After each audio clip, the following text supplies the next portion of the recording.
The July 15th meeting of the Bay City Commission will come to order. The city clerk will give the invocation, which will be followed by the Pledge of Allegiance. Please rise.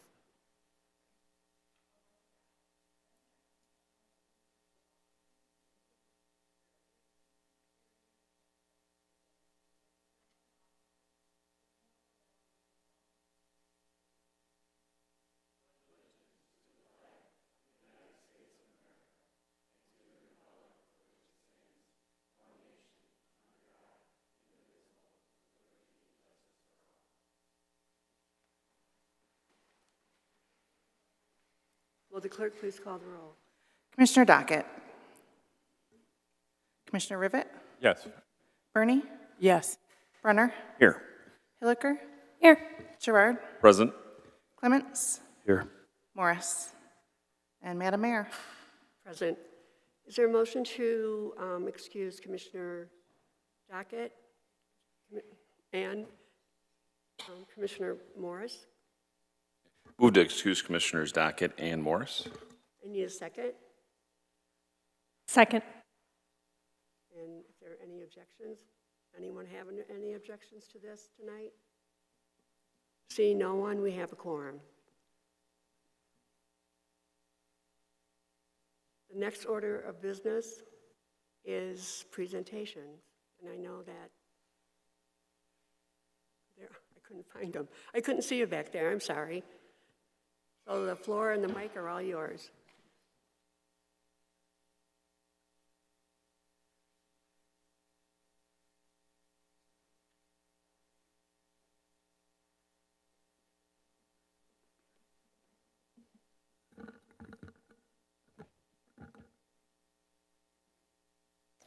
Okay, good evening, everyone. Tonight, what I'd like to do is go over the effort that the Planning Commission has been working with the city's master plan.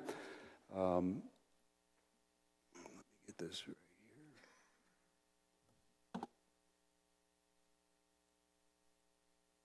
here. Okay, the statutory requirement for city master planning or community master planning is actually in two different acts.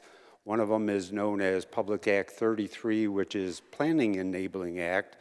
And then the second act that communities work with in their zoning and master planning process is the Michigan Zoning Enabling Act, PA 110 of 2006.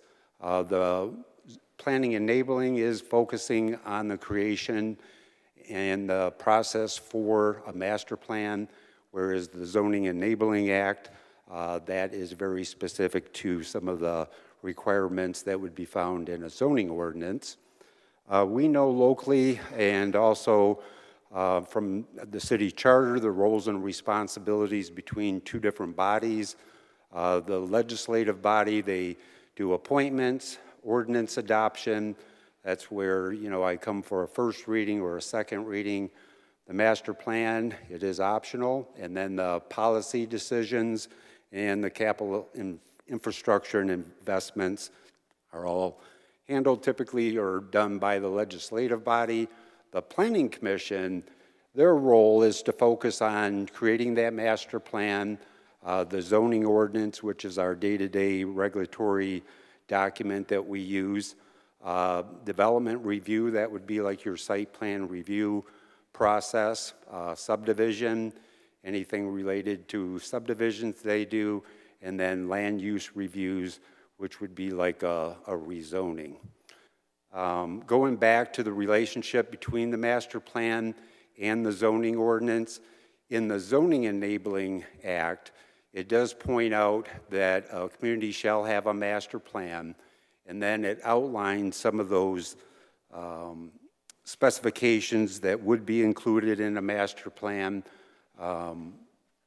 And they're listed there. I don't want to read each of them, but it does require to promote the proper use of the land, and that goes back to some zoning information that I'll have on a slide shortly. To carry on, the Planning Enabling Act does very specifically provide in the act what a master plan will include. So it does have a representation of maps, charts, different descriptive items that would speak to future land use planning in the years ahead. Ideally, a future land use and master plan is like a 20-year horizon is what it is intended to kind of look out towards. And then that land use plan, I'll show you a slide shortly about how some of those different uses get incorporated into a land use plan. The general character of the following components of a city, basically your transportation system. You want to take a look at your waterfront development, any of your utilities. Some communities, that's a big topic. In extension here, ours would mainly be repair and maintenance, and then addressing a little bit of the issues with resiliency and flood protection. A master plan will include information about public utilities, and then it will also make recommendations about recommended blighted areas. I know in the 2017 plan we had a map that showed it was called opportunity sites.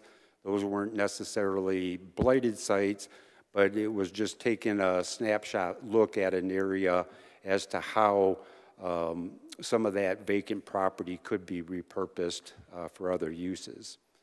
So this is the zoning plan that is part of the master plan. What this is correlating with is what we call a future land use map, and I'll explain a little bit more about the future land use map, but the master plan and a future land use map go together. A future land use map is independent of a zoning ordinance, so there is that distinction. When people come to my office, I typically am speaking to them about the current zoning ordinance, but there is an official future land use map which looks out to see where properties may be either potentially rezoned or have a different use than what was commonly there for that district. So again, this table tonight isn't intended to be read, it's just to represent the type of information that does get covered in that zoning plan. So here, this is where we're at 2017. The act that I just reviewed does speak about every 5 years that a community shall review that master plan and determine whether to amend or adopt a new one. I will state that on some of the dates that I have on the next slides, it started off as a review, and then because there was updated information that we recognized, it started to develop into a new master plan, and that's why we went with the 63-day public comment period instead of an amendment. An amendment would have been if we would have went in and just maybe updated and had a quick summary of some of the changes that were updated, but at this level, we went with the 63-day, and then as we started the review process, made reference to some other checklists and documents. One of them, and perhaps most important, is the Redevelopment Ready Community, or RRC.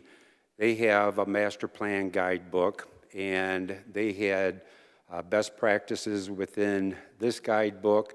And then the MSU Extension, they had a very extensive checklist for a 5-year review that guided some of the initial discussion that took place when we first started reviewing it to make the ultimate determination that it would be a new plan.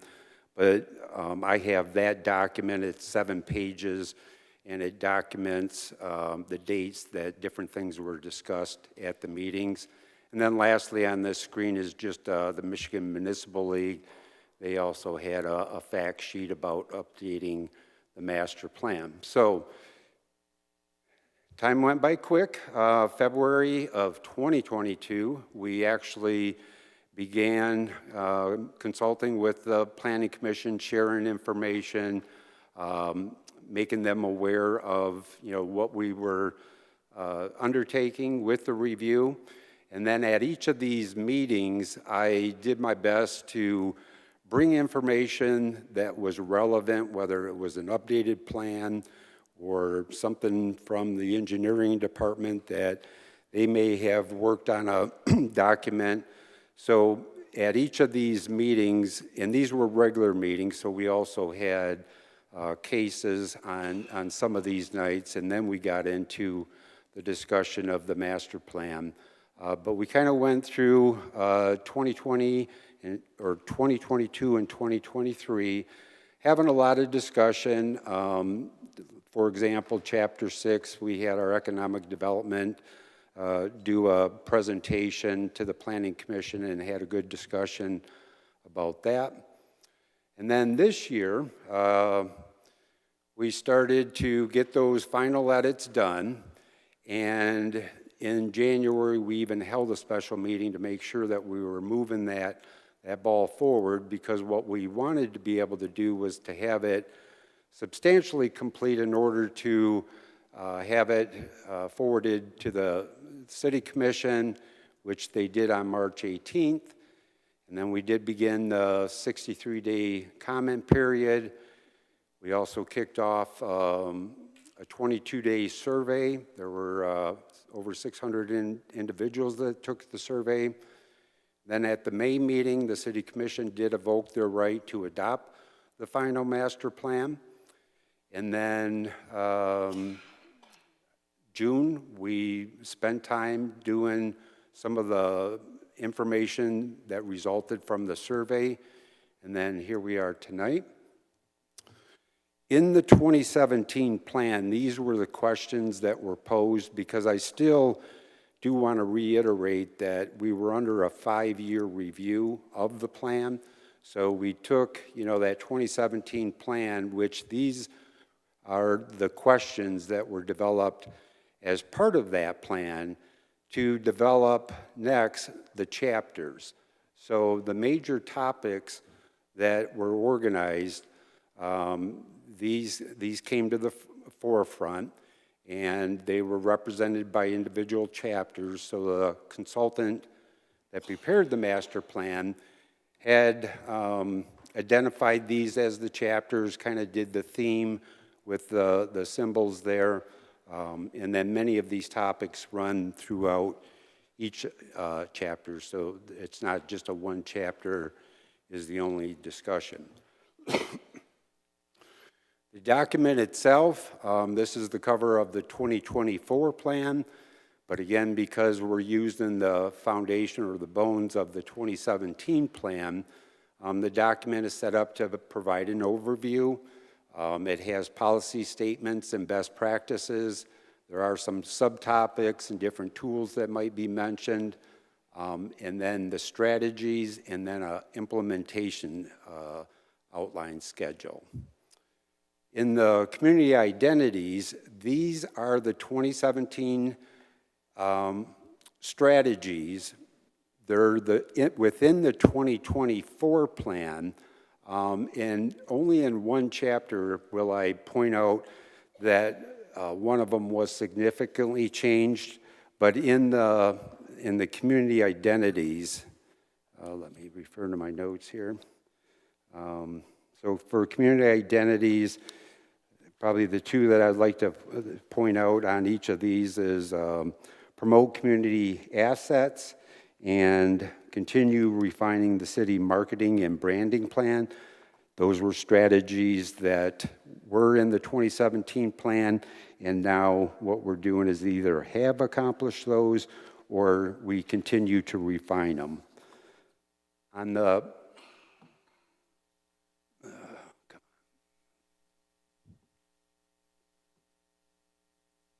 all right, I'm trying to get this to go forward here.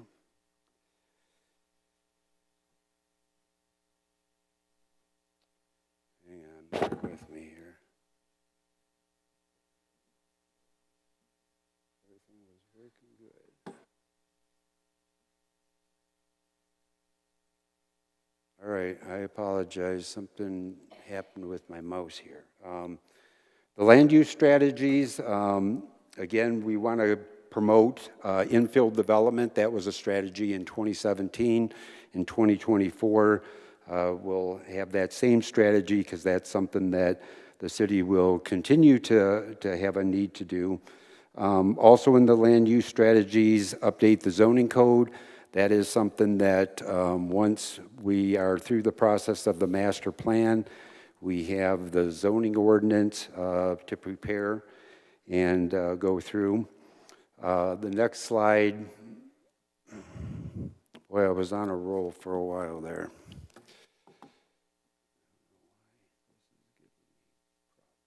Okay.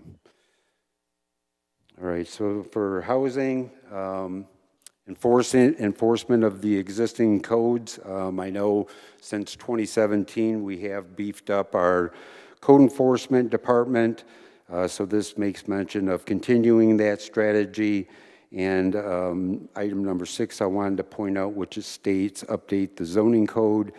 That is in reference to allowing different types of uses in some of the neighborhoods to help our housing situation. Connections.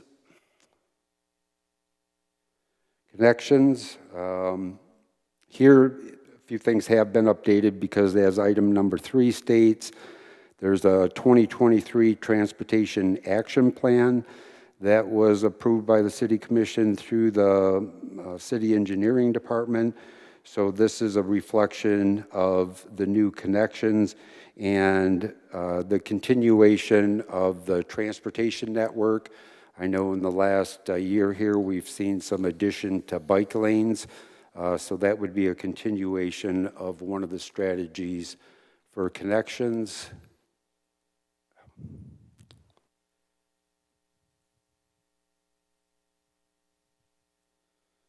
Okay, let's wrap this up. Economic development. This is the chapter that our economic development team went through and had met with Bay Futures and knew what was up to date since the 2017 plan. So the strategies for the economic development, some of them have been accomplished, and that's the reason they were updated. For example, here, continue to develop and refine economic development policies because those policies have been updated since the 2017 plan. And last, recreation. As we know, during this type of season, we have our parks and continue to utilize those spaces as open space. But the chapter for recreation mainly speaks about creating the different opportunities for recreation, and of course that parallels with our recreation plan. And resiliency or infrastructure. Projects must support community plans and policies and continue to build out the asset management. These have been updated to reflect the current infrastructure items that have come forward to the City Commission.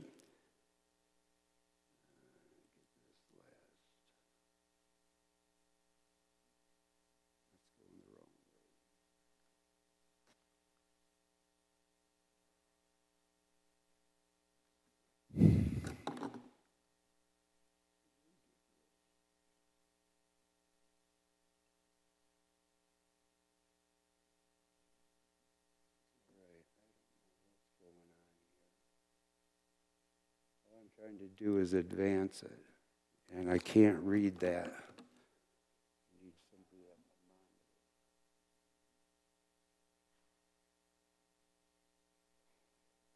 All right, now it's jammed up.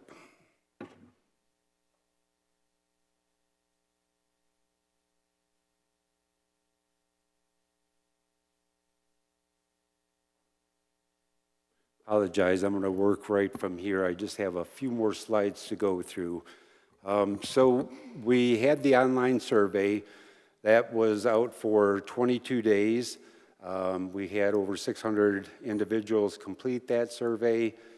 We had written comments received by 2 residents. So that information was prepared and given to the Planning Commission for review.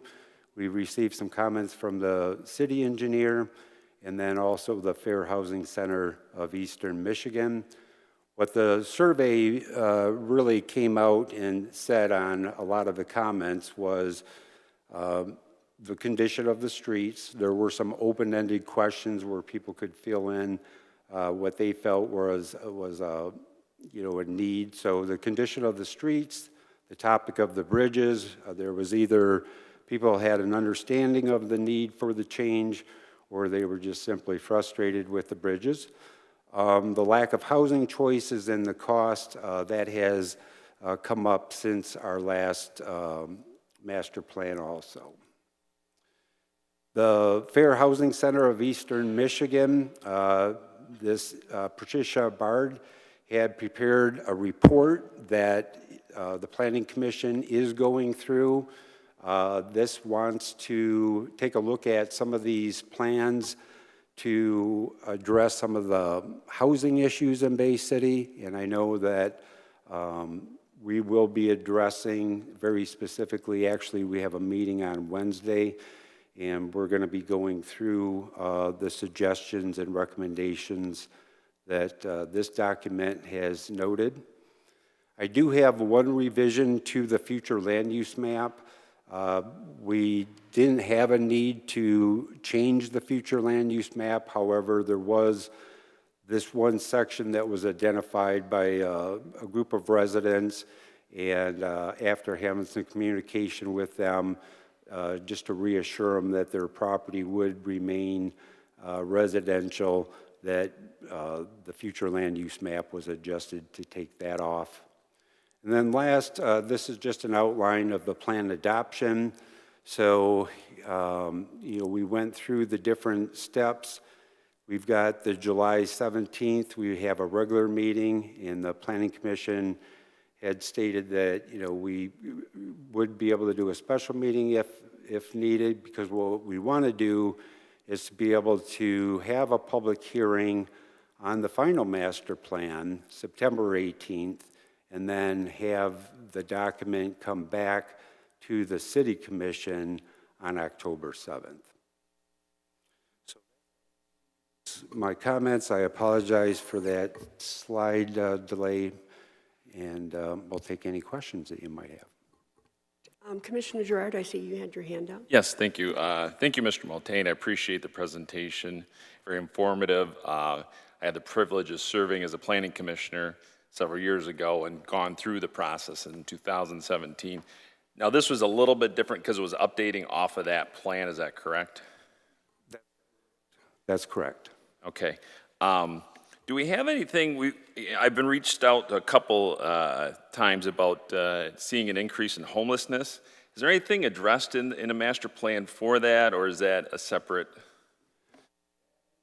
Based on the review that I just showed from that report, on Wednesday I'm going to be going through that report with the Planning Commission, and we're going to be having a discussion on some of those housing choices and even making sure that we incorporate that into the master plan. Okay. So, thank you again for the presentation. I want to thank the Planning Commission. It's not an easy process. Obviously, we've seen it's, over a year's time, several years to do this update, and so sometimes kind of thankless. So please express our sincere gratitude from the city commissioners here. Hopefully we appreciate all the hard work that's been put in for a job, the position that is, volunteer. So thank you. Yep. Thank you. Also, I'd like to let the clerk know that Commissioner Morris is in attendance at this time. It was noted, thank you. Thank you. Any other questions?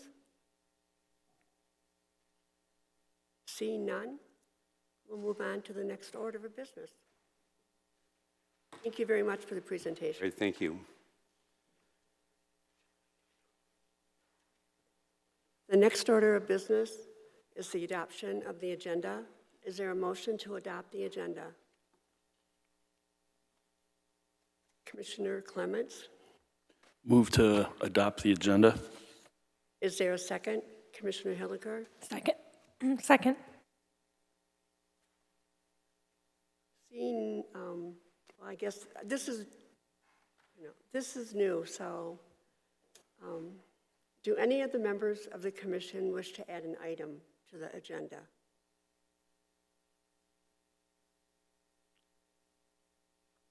Okay. There's nothing that's being discussed or needs to be discussed. So will the clerk please call the roll of the adoption of the agenda as it shows us tonight? Commissioner Rivet, Yes. Bernie, Yes. Brunner, Yes. Hilliker, Yes. Gerard, Yes. Clements, Yes. Morris, Yes. 7 yes. It's amended and approved. The next order of business is the consent agenda. Do any of the members of the commission wish to make a change to the consent agenda? Commissioner Gerard? Yes, I'd like to see reports of officers 4 and 6.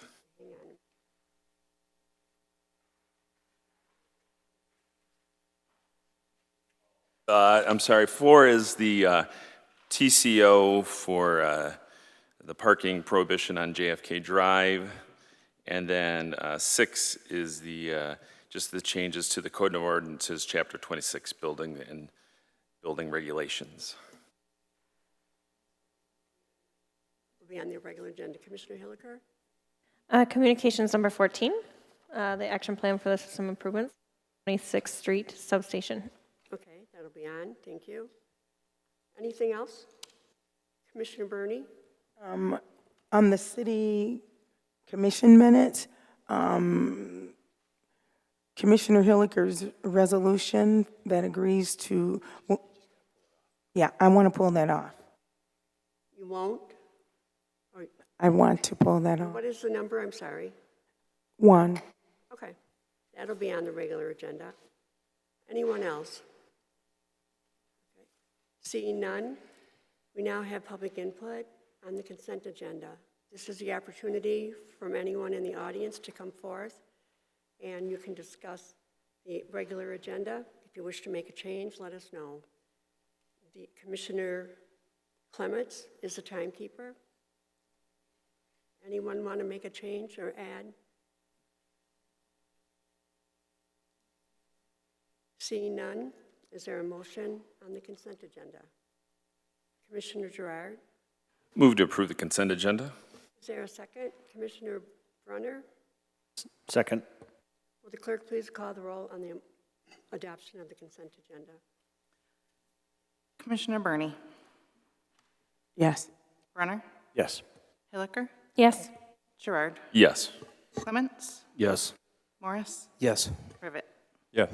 7 yes. The consent agenda has been approved. The next item is the business is the remarks of the mayor and the commission. I have one item. Over the weekend, I've gotten just a couple phone calls inquiring about the bike lanes, if we're going to put anything up. One of them was my son. He's an avid owner of probably 10 bikes, and he had worked with Commissioner Dockett to get what we do have. So I just wanted to see if the manager could follow through with me. I need a little clarification, put anything up. What are you asking about? He was thinking of like even just the orange cones, because otherwise it would be a big expense to add anything else like the bollards that we have on the streets and I don't know if there's enough space. So you're looking for something in between the bike lane and the traffic? If possible.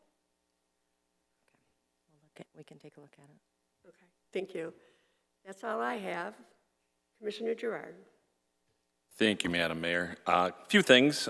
This weekend on Midland Street was the Cool City Car Show. Great event. And I don't know, the The mayor was out of town for a wedding, so congratulations on that. But our fill-in mayor, Mr. Bruner, Commissioner Bruner, did a great job selecting a winner, and I'll let him talk about that. But it was a great event, brought a lot of people down to the Midland Street area. And I had our car on it too, so it was a good time. I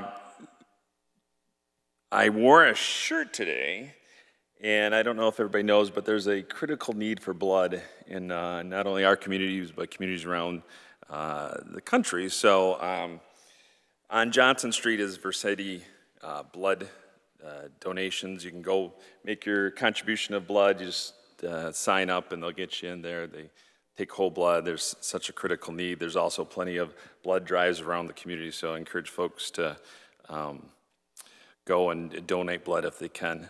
I did want to bring up, I know I know we had the discussion at the last meeting about the closure of Station 5, the fire station. I guess I guess we heard the presentation. I think maybe we didn't realize it was going to be talking with other commissioners closed so fast, because is it correctly, it's closed now? I was just wondering in the future, maybe, I guess, and maybe we didn't ask the questions at the time frame of when that was going to be closed, because it was kind of a surprise to several commissioners. And I talked to a couple different residents about it. Just so it's real clear that we understood that it was going to close so quickly. I mean, we understand, I think, the need and the reallocation of equipment and things like that. But it just was surprising on that. And I was wondering, what's the possibility of us having actually open houses so people can see the stations and can, I know we used to do that. I don't know the last time we've done that, but I think it would be a great idea to invite the community in to kind of see our assets and the investments that we need on those. I recall a year and a half ago, we had a discussion about the needs of the fire stations.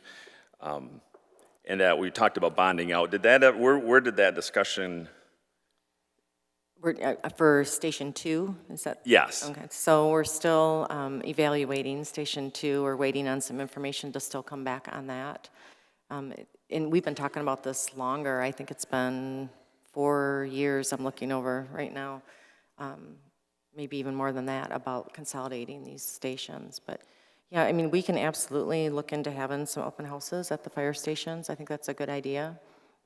Yeah, and if there are positions on some of this, maybe that we have a timeline so we can kind of see, firsthand. It just, again, it was kind of a surprise, and it probably shouldn't be for the commission. And then also, I have a question on a business along Midland Street asked about, with the closure for the Cool City Car Show, the concern was there was a lack of parking. And so this business had a lot of folks park in his parking area, and he wanted to know the potential of closing or use of that grassy area off JFK for parking when we do have events that would limit the parking. I don't know if that's possible or that could be looked at. We can. That's all I have. Thank you. Thank you. Anyone else? Commissioner Brunner? Yes, thank you very much. This Saturday was the Cool City Car Show over on Midland Street in the Midland Street Business District. It was a great time. We had a blast. It was not only fun seeing all the great cars, but it was also fun talking to everybody and hearing the stories about the vehicles, and also hearing where everybody was from. Some people were up to 3 hours away. Some people were from up north, up in the Sioux area.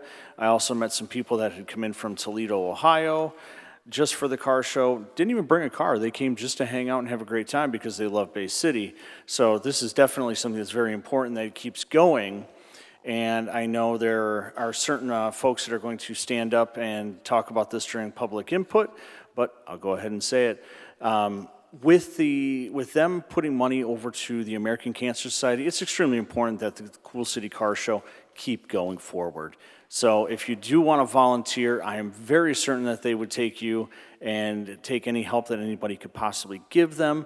A lot of people have asked me, what did it really take to put on the car show? I couldn't tell you because I was only part of a small part of it, but watching the back end of the car show and how they were running it on the day of, there's a lot of work that goes into it, quite a bit, and more than what I would have thought it myself. So if you want to volunteer, please get a hold of them. I know I've actually reached out to them and told them that I would like to be part of it for next year and be part of that great event. So one other thing that I did want to ask through the chair to the city manager, you and I had a conversation in a meeting, I think about maybe in late May or early June. I inquired about the homeless situation here in Bay City, and you said that the Bay Area Foundation was looking into some programs. Do we have any updates on that by chance? I'm going to look at Debbie Kiesel because I know she was involved in those. They haven't had any updates on that. There was an organization that was working out of the Mission. I understand there was a couple that were working on the Mission that were trying to help start something up here in Bay City. But we can check back to see if anything has happened since then. But Debbie is our representative on that committee. Okay. Are we possibly doing anything in regards to the tents that are being put at the base of Liberty Bridge at this point? I was going to say the director will come up and talk about that.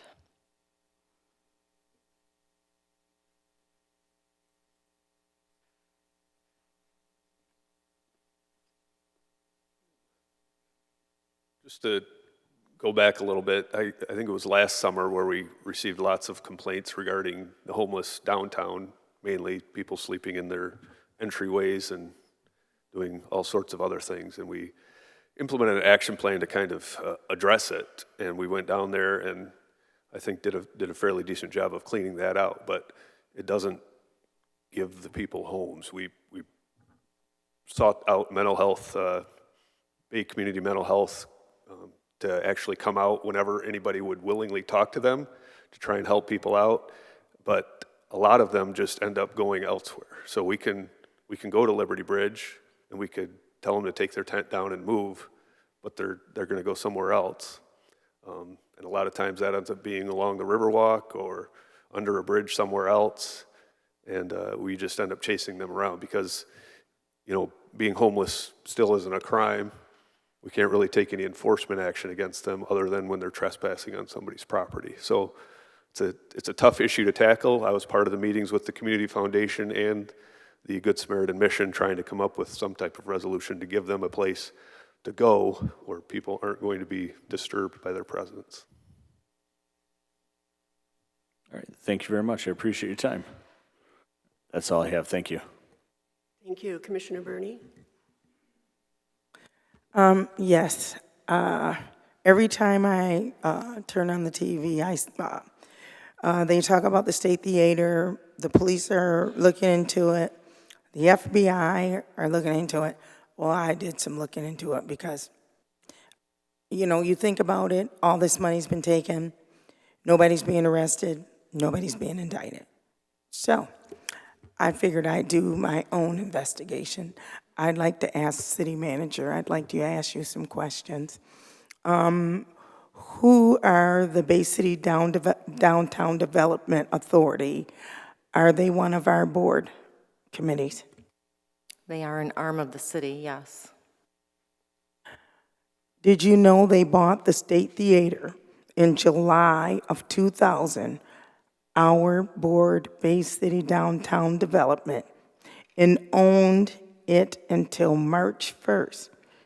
At this time, a volunteer group, the Friends of State Theater, was organized to operate and renovate that theater.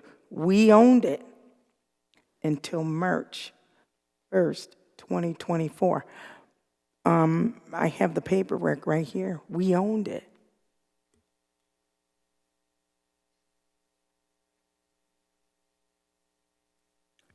I'm asking you a question. Did you know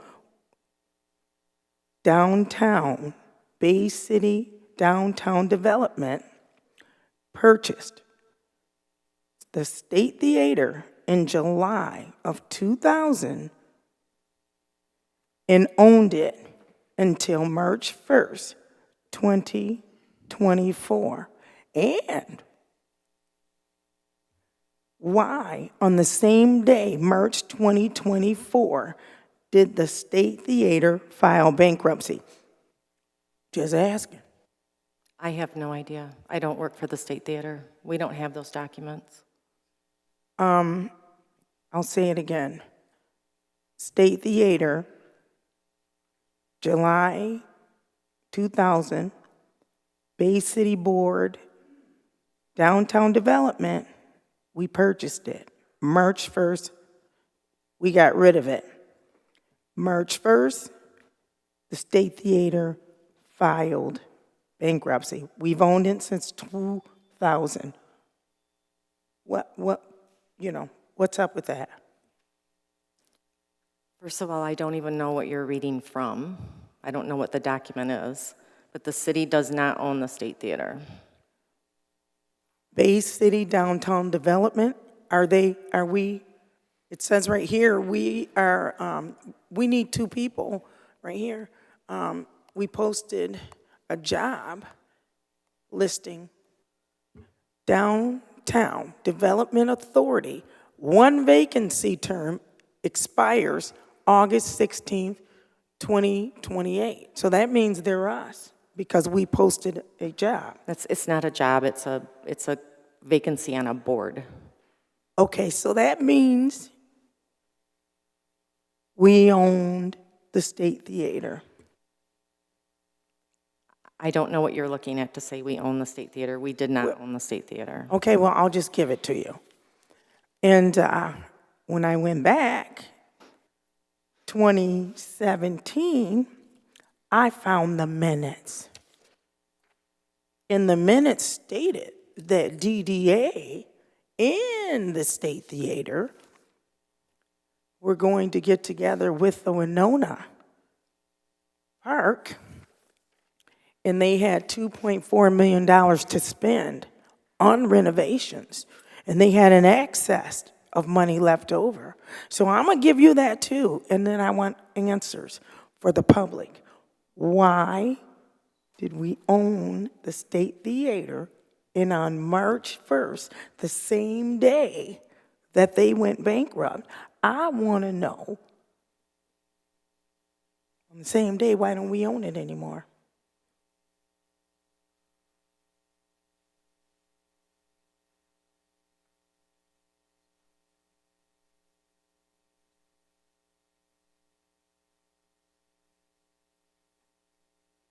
I can tell you why, that Mr. Bacigalupo didn't go to jail.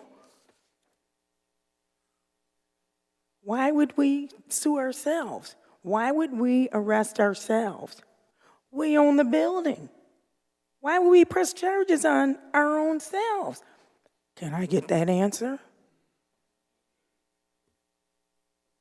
Can you tell us where you got your information, Commissioner? I have our minutes. Mayor, I love you to death. I love you to death. Your name was on these minutes also. Okay. I was just curious because... And I told you before when we talked, I love you to death, but business is business. Right, I know. I just thought maybe there was a email address or something that we could... Okay, all right. I'll let you continue. I'm putting them together right here, and as a matter of fact, you can pull them up. 2017, here's the master plan, right here. And it says, at the meeting, it says the DDA and State Theater will work together to seek additional funds. And it says, it was noted that fundraising and grant opportunities to raise money would be easier when the public sees progress taking place through the construction at the park. Green reminded the board of a special meeting held October 31st, 2017, regarding Winona Park renovations. The board approved the motion to immediately utilize the total combined funds of the DDA and State Theater available in the amount of $2.4 million for the construction of the pavilion and ancillary building and removal of the berm in front of the band shell, with excess amount funds to be earmarked for band shell improvements in the fall of 2018. We owned it. I still didn't get your answer, Dana. I'm getting the papers together, a commission. I just want to know, why didn't you tell the people that we I owned it? have no answer, Commissioner.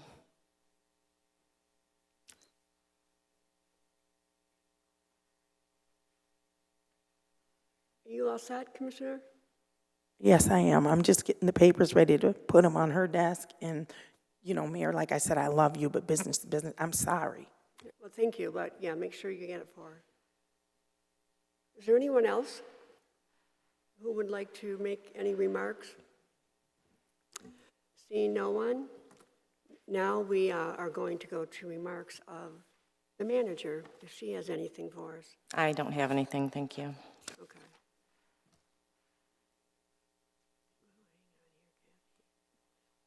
The next order of business calls for public input. Under the rules of the City Commission, each speaker will be allowed 5 minutes to speak. Commissioner Clements will serve as timekeeper. This is the opportunity for citizens to address the commission regarding any agenda items or any other matter. If anyone would like to address us, please come to the podium, sign the registration sheet, and state your name and address for the record. Hello, Ben Tenney, 405 Howard. First of all, I just want to commend the Director of Public Safety for saying that homelessness is not a crime. Also, not trying to dog out the people that are in charge of authoring the master plan. I understand it's still in the works. A PowerPoint is a representative of it, but I did see the words affordable housing on it. And I have to wonder, when it comes to writing SMART goals, I just challenge people to be very specific when it comes to the word affordable, right? We live in a city where the median income is about $23K a year, right? So you break that down, that's $1,916 a month if we go at flat 23, right? So that's the middle of the city. So 30% of that would be $575 a month. That would be affordable for the median income in the city. If you look at what SSI is for this year, it's less than $1,000 a month. So $275 would be affordable for that population. If you're talking about people that do not have an income, period, like people perhaps in the tent city, that's not even the 4th Ward, by the way, maybe it's nothing. So nothing is affordable. So again, just want to say homelessness is not a crime. And my challenge to everybody who looks at affordable housing is defining affordable and partnering with MISTA/Section 8 to get some better housing options for our constituents/residents, right? Thank you. Thank you. Is there anyone else who would like to address the commission at this time?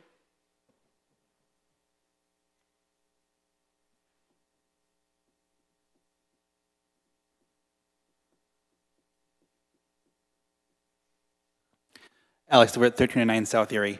I am glad to hear that there were 600 responses to the master plan survey. A little bit disheartened to hear only 2 comments were emailed, one of them obviously being mine. And I'm hoping that a lot of the things that were in there for suggestions will be put up for the final version that comes back to the city. I do also want to note again that the big one for me is the lack of focus on anything south of 18th on the east side, anything south of the one-ways on the west side. And I understand focusing is a process that you can have, but when you're leaving out people and people see maps showing that their areas aren't important to the city in their minds, that's a problem. I also want to note that I have noticed an increase in the quality of housing stock in my ward walking it this year over what it was 5 years ago, even compared to when I was growing up. There's a lot less vacant and boarded houses in the 6th Ward than there used to be, which is great.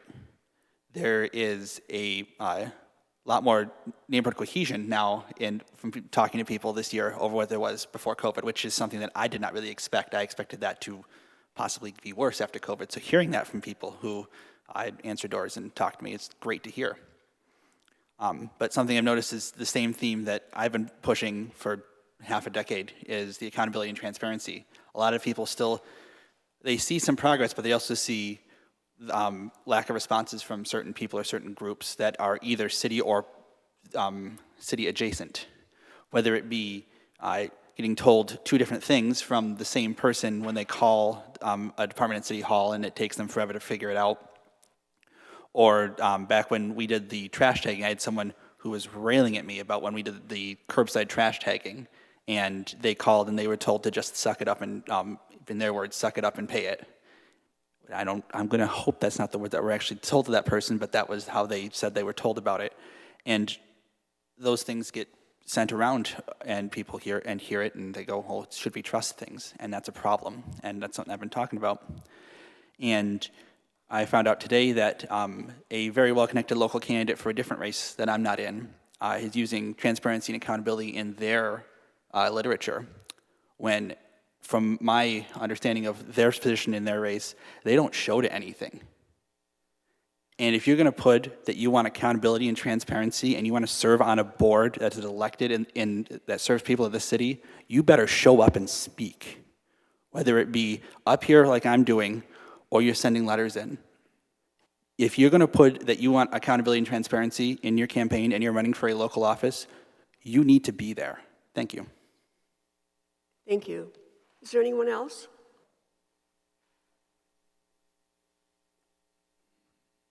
Good evening, Melinda Schreiner, representing Bay City Bridge Partners. I'd like to provide you with a quick update on Independence Bridge. This week marks a significant milestone. Weather permitting, there will be the last deck pour on Indy Thursday night beginning at 7 p.m. through Friday at 7 p.m. We've already announced this publicly, so hopefully the community is aware of that. The local crew and suppliers are doing a great job, both on the outwardly visible things with the rehab and the demo, but also on the internal workings that you can't see, all the refurb and replacement of the electrical and mechanical components of the bascules. A few things to note as we get closer to reopening all 4 lanes near the end of 2024. Basically, Bridge Partners does everything possible to minimize closures for the community. Once Indy reopens fully with all 4 lanes, there will be the need for some sporadic temporary closures into 2025 to complete the testing and commissioning. And we ask for your assistance in helping your constituents understand that it will reopen all 4 lanes to traffic, but will close every now and then for these testing and commissioning periods. They're short.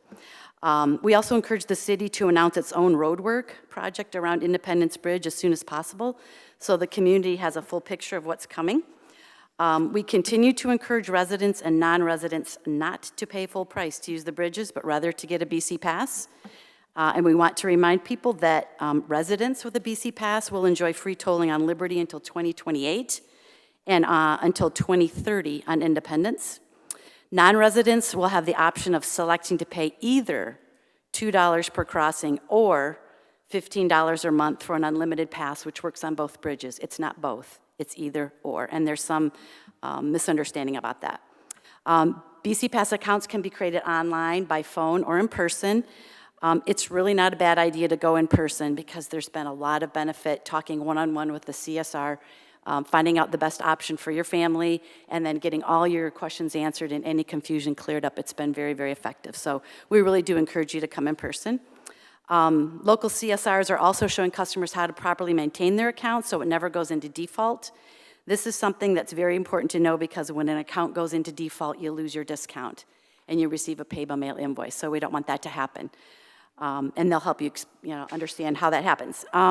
Strong words of advice right now: don't wait. If you're an Independence Bridge user and you don't live in the city limits, don't wait to set up and fund your account. Don't wait to get your sticker properly installed. Don't wait to learn the importance of keeping your account maintained and up to date. Don't wait to fully understand how electronic tolling works. And we really encourage you to do this before September 30th because until then we have suspended all late fees and there will likely be a big rush at the end of the year. And we're here to help, and if any constituents find that they have made a mistake, whether they haven't installed their transponder right, or they forgot to add a vehicle to their account, just reach out to us. We've been waiving and reducing fees for customers for many weeks now. Thank you, and as always, please reach out if you have questions or concerns. Thank you.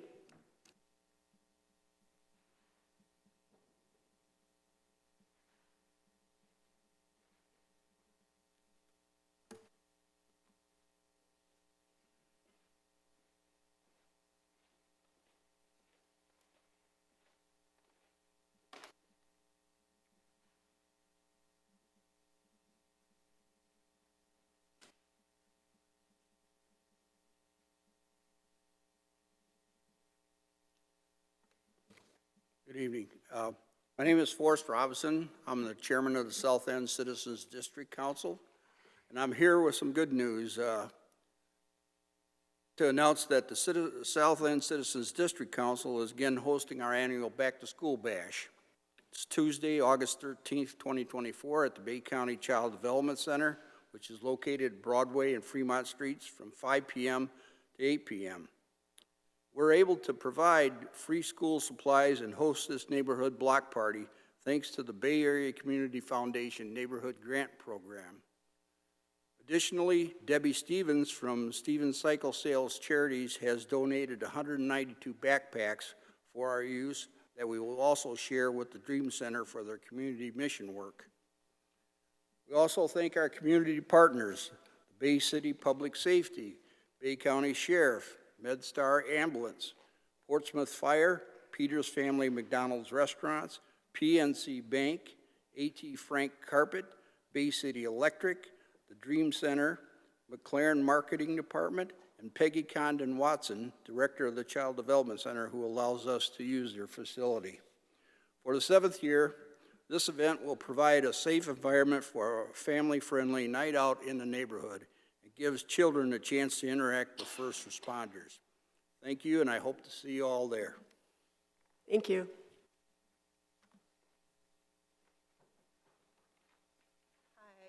Hi, I'm Lori Ward. I live at 800 Germania. And my comment and question is about building permits and inspections. It was time for me to get a roof, so I got a roof. And it was about $21,000, which is pretty standard. Because I like to keep my property nice. I don't like blight. Our neighborhood is wonderful, and we want to keep it up. And the building fee, or the permit fee, was $572 from Bay City. So I thought that was a pretty high fee. So I called and I asked, and I said, what is that for? What do I get for paying that fee? And they said, your roofer will send out our inspector. So the inspector did come out and stayed for 4 minutes. Walked on the grass, looked up at the house, didn't look at the front or the south side of my house, and it was $572. You know, and I just think that's a ridiculous amount to pay. I know I had contacted you about that, Mr. Gerard, but I haven't heard anything back. This was in March. I did some investigating, and if I were to put a $21,000 roof on my house in the city of Saginaw, my fee, my building permit, an inspection fee would have been $201. So I went to Midland, and I said, okay, let's just get an overview here of what people are paying in the area. And a $21,000 roof would be $274. So in Bay City, I'm paying $570-some. And I just couldn't understand why. Like in Midland, if I were to pay the same amount of money, $573, I would have had to do, my project dollar amount would have to be $78,000 to $79,000. So Bay City, I believe, you know, for those of us who want to keep our homes up, improve them, you know, you've really got to look into how much it's costing us for that fee. Thank you. Thank you.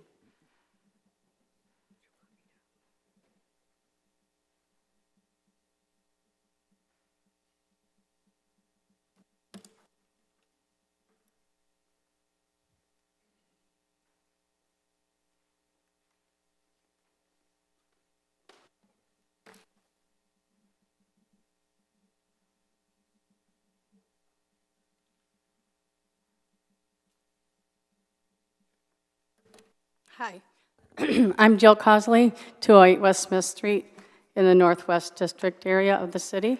I'd like to thank Chris Gerard for bringing up the Station 5 closing because it was a surprise to all of us. I had talked to Commissioner Morris a while back when it came up. He said, don't worry about it, it's got a long way to go. Don't have to worry about it. Well, the people down there do worry about it. We care about our families and our friends. So as I watched the news yesterday morning, Station 5's reason for closing it was because of building structure costs. Manpower that would not be lost because Station 4 would cover it. And what was mentioned last was the response time should not be a factor. This is what really struck me because, as you would all agree, that's the most important thing for the people down there.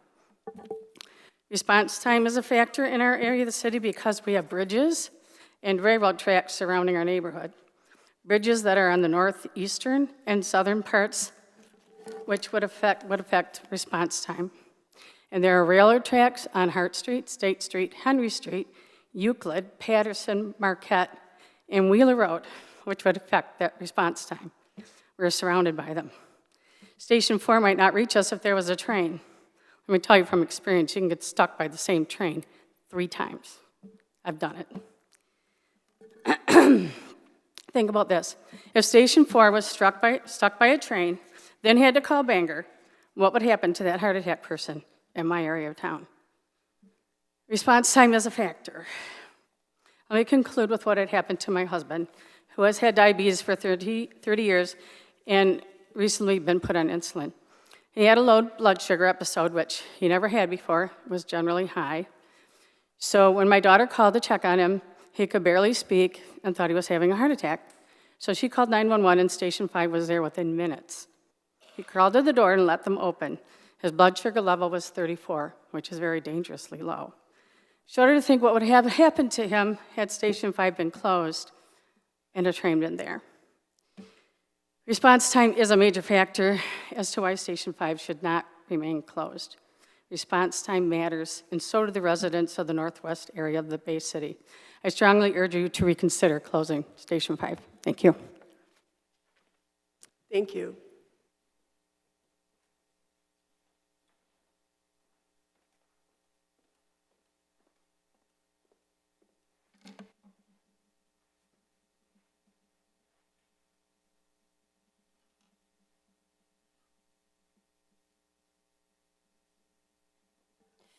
Hello, my name is Judy Bruner, and I'm at 208 East Murphy Street, Bay City, Michigan.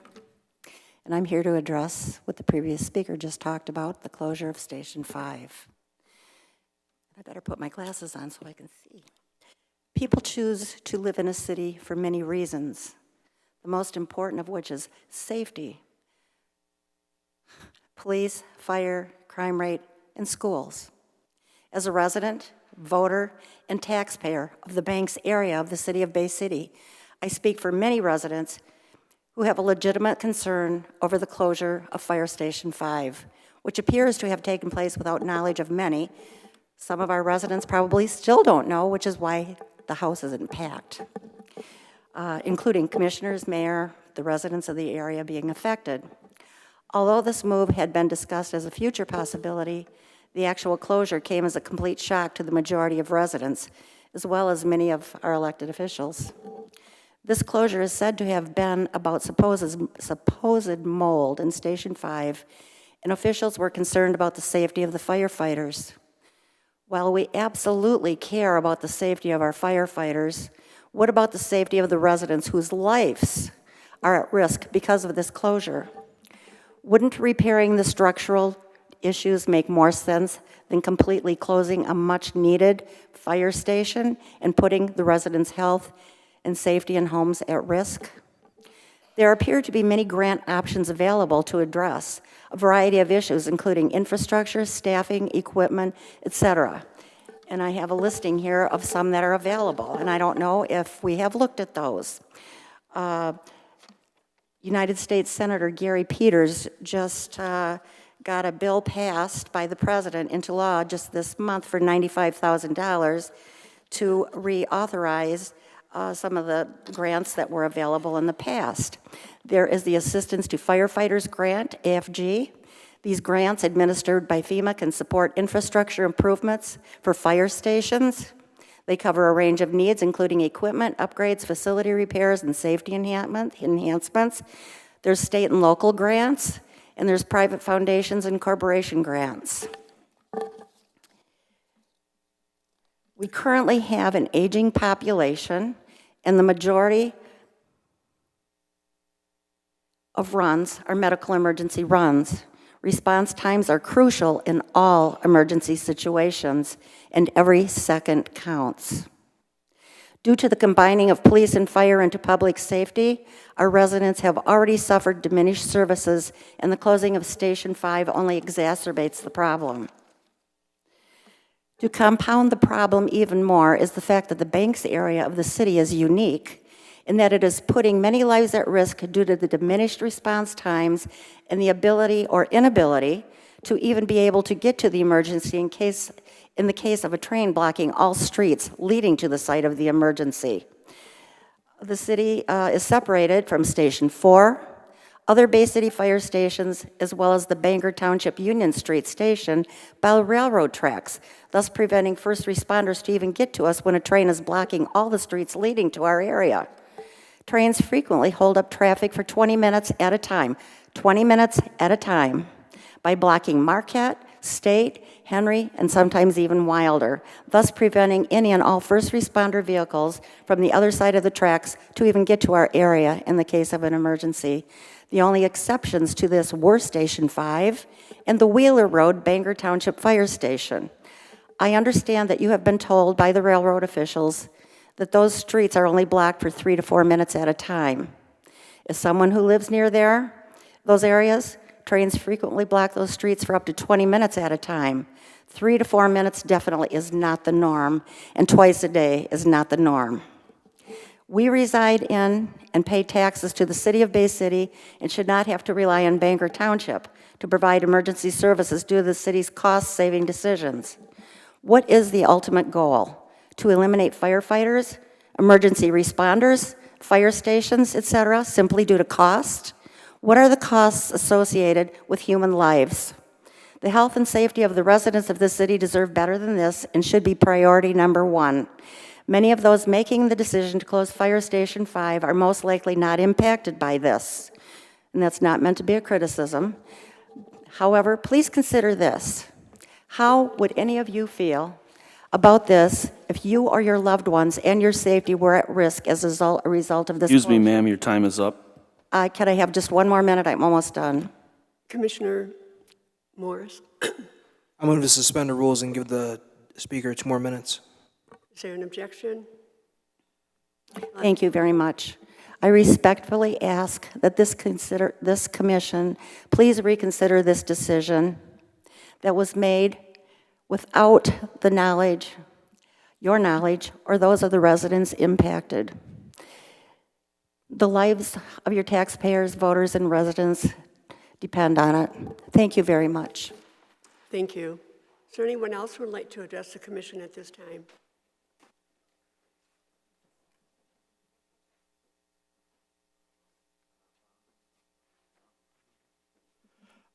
Bruce Eckhart, 810 Germania, Bay City, Michigan. It's been a long time since I've been here. I've been traveling, doing different things, but I'm running for City Commissioner, Ward 6, against 2 other lads. Now, Chris Gerard, I'm going to be taking his place. I hope it's going to be me, but he's got, whoever takes that position has got a lot of work ahead of him. Because this man, I'll tell you, you got to be a celebrity, you got to be a Hollywood. Because every time I go on Facebook, he's got his selfie, taking a picture like this. I mean, I got to learn how to do that. That's something I got to work on. The other thing is, I don't like a lot of baggage when somebody moves. So if we can square this away while he's still here, baggage is like the bridge, the problem with the bridges there, tolls. I remember I used to go all the meetings here when they started doing the bridges. Everybody out there didn't want a toll, And I used to talk to Linda. She was at the bridging. She was over the company there that did the bridges. And then later on, what happened, one of the bridges down in Florida collapsed, so everything was shut down. So then later on, they brought it back. And I do remember then that's when they started pushing, they wanted marijuana here. So what happens, we get about 4 or 5 marijuana shops over in my Ward 6. And it's hard to get families coming over here when they see things like that. So that's something we got to work on. We got to get better, cleaner place because you want to bring your kids up in there. And the next problem we got to do, clear on the baggage situation, is the $800,000 now. Say what you want, but when you sign your name, you better know where it's going to because you're representing me, me, me, me. And you just can't pass the buck and go somewhere else. So that's one, you gotta find that. Because you want to be mayor. I don't want a mayor, if we have problems here like we've been having all these other cities, a mayor all of a sudden stands down, the police are there, they don't back the mayor don't back the policeman and the fireman. I don't want that. I want somebody strong that takes responsibility, will stand up and not back away or take another position and leave it. I don't like that at all. So if that's something that you got time to work on. Otherwise, like I said, I'm running for city commissioner, and I kind of show you how good I'm at cutting costs. For advertising, I have August the 6th here on one of my door handlers. Then on this side, I got November. So I cut my costs. That's something about I can do the same in city commissioner here. Otherwise, thank you very much. Thank you. Anyone else?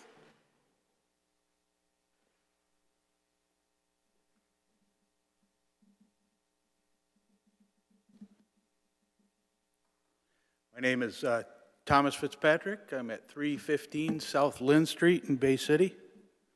And I'd like to just maybe clarify some things. Just 5 minutes sitting there on my phone on the Bay Theater. The Downtown Development Authority, which is entitled or granted charter or something like that through the city to help develop and spur growth in the city, they basically sold that property in 2003 to the Bay State Theater of Bay City and the county, which is a nonprofit group that has no ties to the city. So it hasn't been under the ownership or even part ownership of the city for like over 21 years. This is according to the county records. So this is a county GIS, graphic information system, that tells you every transaction that property took place in the last 20 years. So I'm looking at that just 5 minutes, and I have no ties to it at all. But I'm able to find a lot of factual information regarding that. Now, maybe some of those people, I don't know what happened and things like that. All I'm saying is that the city of Bay City had no ties to that property other than maybe an association with some of the people. So that's my comment, and thank you for the time. Thank you. Is there anyone else who would like to address the commission? Seeing none, the next order of business.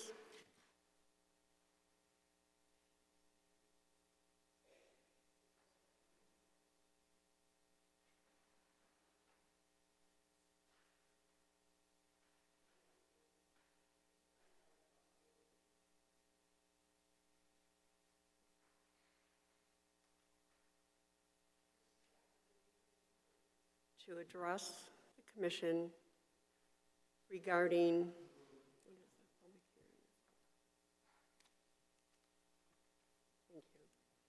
for the dangerous building hearing. The address is 1121 Cass Avenue. Would anyone like to come up and speak on that? Commissioner Clement? Move to approve public hearing 1 on dangerous building hearing 1121 Cass Avenue. Second.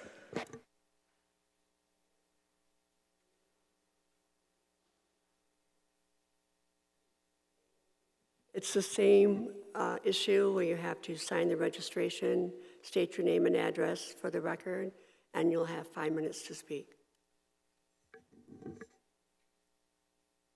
Seeing no one come forth, we'll move on to the next item. Special orders. Madam Clerk.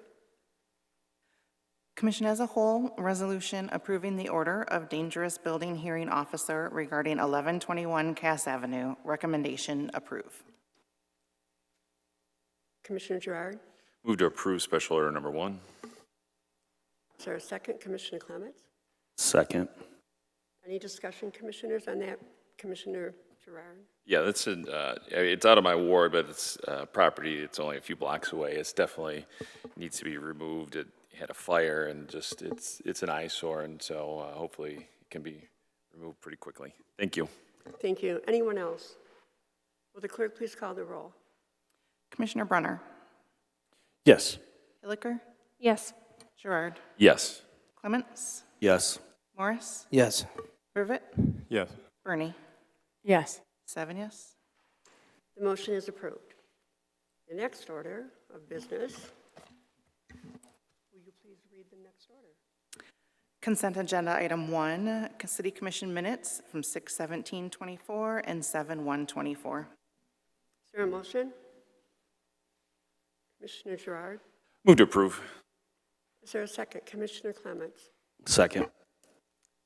Any discussion? Yes.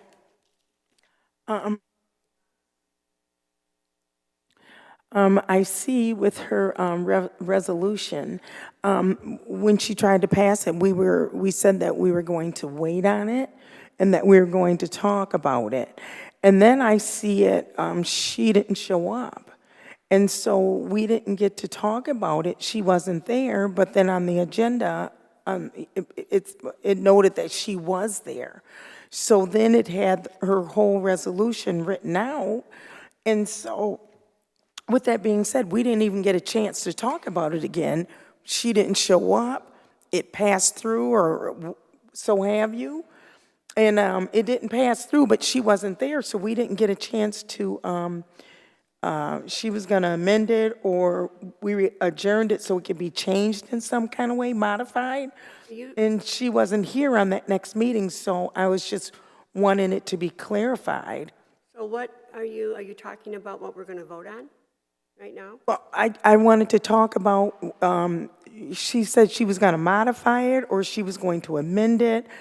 And so, we never talked about it again. So I'm wondering, how did it get back on the agenda? Or, how did it get back on here without her talking about, letting us know what she was going to change? One moment. Do you want to respond to that? Yeah, I'll take it.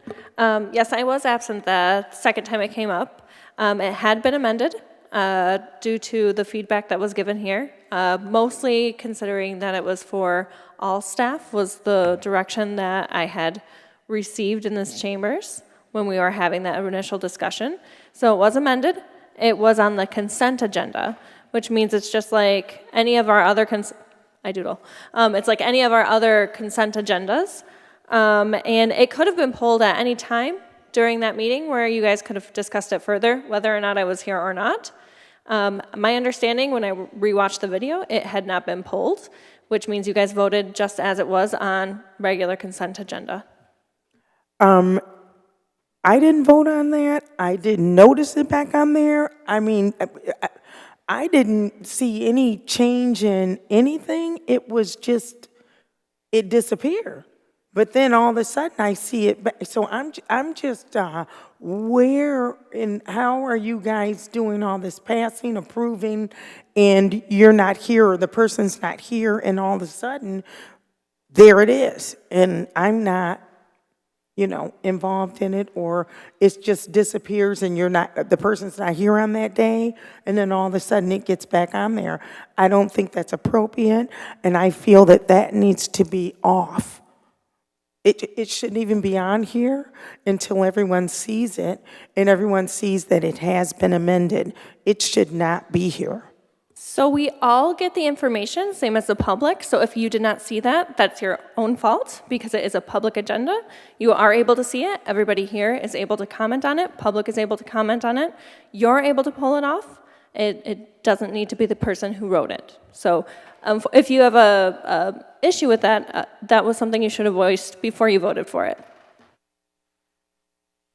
Okay, if these are the things that you do, I have another thing about these type of resolution with the clerk. Can I address that? Because it's kind of like on the same order of... No, because that's nothing that's... The item on the floor is the approval of the minutes. Yeah. Yeah, the only thing that can be discussed is the approval of the minutes.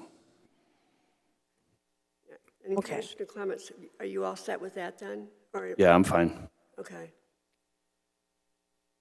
So, any other discussion? Will the clerk please call the roll? Commissioner Hilliker, Yes. Gerard, Yes. Clements, Yes. Morris, Yes. Docket, I'm sorry, Rivet, Yes. Bernie, No. Brunner. Yes. 6 yes. The motion is approved. The next item, please. Consent item 4, City Manager recommending traffic control order number 2024.003 to prohibit parking on both sides of John F. Kennedy Drive from the Veterans Memorial Bridge to the north side of the boat ramp access road. Recommendation approve. Is there a motion? Commissioner Clements? Move to approve. Do I need a second? Is there someone to second that motion? Commissioner Brunner, any Second. discussion? Second. Commissioner Gerard, go ahead. Yes, thank you for discussion. I did pull that item. I did have a couple residents reach out to me concerned about the loss, again, of parking along there. And I understand the need for the safety end of it. But the question is why couldn't we just close the section on the east side and allow west side of the street to be still parked? Is there, I would believe that would still, if you didn't allow parking along the east side, allow enough passage for any kind of safety vehicle or any ambulance, fire truck, whatnot. Maybe just some feedback on that.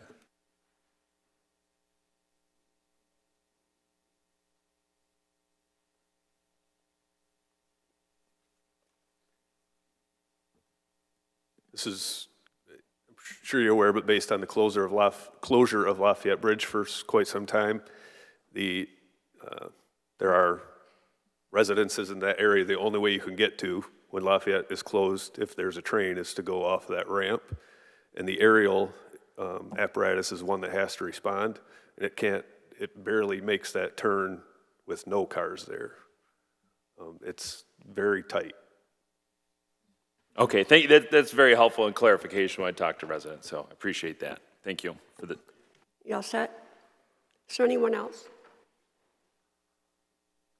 Seeing no one else, could you please call the roll? Commissioner Gerard, Yes. Clements, Yes. Morris, Yes. Rivet, Yes. Bernie, Yes. Brunner, Yes. Hilliker. Yes. 7 yes. The motion is approved. The next item, please. Consent item 6, City Manager recommending ordinance amendment to the Code of Ordinances, Chapter 26, Buildings and Building Regulations, Sections 26-266 through 26-320 regarding the International Property Maintenance Code 2021. Recommendation, receive for first reading and refer to next meeting for second reading and possible adoption. Is there a motion for the first read? Commissioner Gerard? I move to approve. Commissioner Clements? Second. Any discussion, commissioners? Commissioner Gerard? Yes, thank you. I pulled this one also. Just for quick clarification, maybe through the chair to the city manager, just to discuss the change. I mean, it looked pretty basic as far as definition, so we're determining on who has authority. Is that based on the changes to the property management code? We went from 2012 to 2021, or I seen a lot of the dates change, so, So yeah, we're updating it to 2021 from 2012, and there was two things that were noted. The carbon monoxide detectors are going to have to be required now for all rental properties. And then furnaces have to be inspected and cleaned by a licensed mechanical contractor with the receipt of the transaction provided. that was always a requirement beforehand. Did we not have that in the code per se? The 3 years, it was, I know as, you know, a former landlord, we every 3 years, we had to actually have that done. Is it now updated? Yeah, come on up, Sue's gonna come up.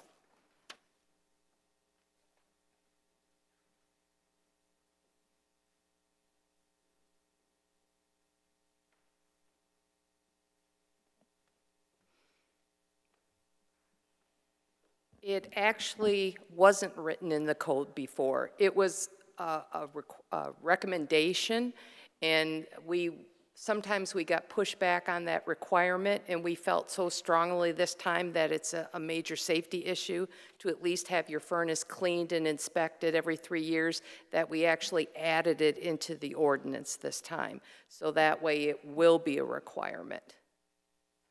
Okay, thank you for the clarification. You're welcome. Is there anyone else? Seeing none, this will be on the next agenda to approve. The next item? Was there any objections? Oh, I'm sorry. Is there any objections to referring it for the second read and for approval? All righty. We're all set for 2 weeks.